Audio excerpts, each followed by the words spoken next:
अगर आपने शेयर बाजार और क्रिप्टो में निवेश किया है तो आपको इन दोनों में एक बड़ा डिफरेंस देखने को मिला होगा। जब आप भारत में किसी शेयर में निवेश करते हैं तो आप एक शेयर को खरीदते हैं, भले ही वो 1 लाख का ही क्यों ना हो।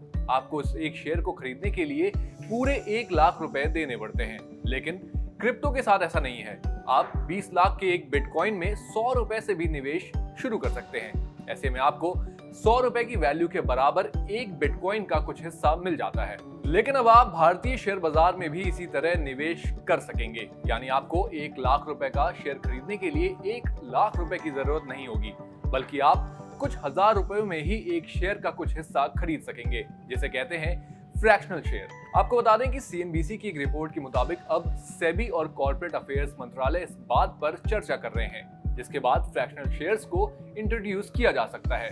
इसके लिए कंपनीज एक्ट में बदलाव करने को लेकर भी बातचीत जारी है।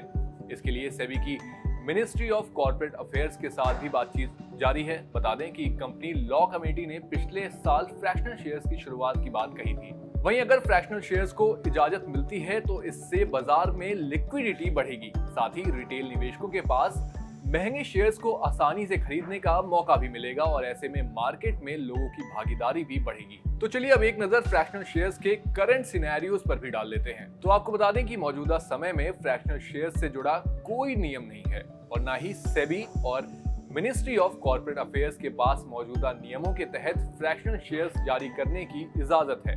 हालांकि फ्रैक्शनल शेयर्स का ट्रेंड अमेरिकी बाजार में काफी लोकप्रिय है, जिससे महंगे शेयर्स को आसानी से खरीदने का मौका मिल जाता है और इसकी वजह से अमेरिकी स्टॉक मार्केट में रिटेल इन्वेस्टर्स का पार्टिसिपेशन भी भारतीय बाजार के मुकाबले काफी अधिक है। लेकिन भारत में फ्रैक्शनल शेयर्स को लेकर मार्केट एक्सपर्ट्स की राय थोड़ी अलग है। सीएनबीसी की रिपोर्ट के मुताबिक एक्सपर्ट्स का मानना है कि फ्रैक्शनल शेयर्स भारतीय बाजार के लिए कितने असरदार हैं, इस पर अभी कुछ कहना मुमकिन नहीं है। इसके पीछे की वजह बताते हुए उन्होंने बताया कि भारतीय बाजार में चुनिंदा शेयर्स ही 20,000 रुपए के पार हैं, जबकि अमेरिका में इसका उलट है।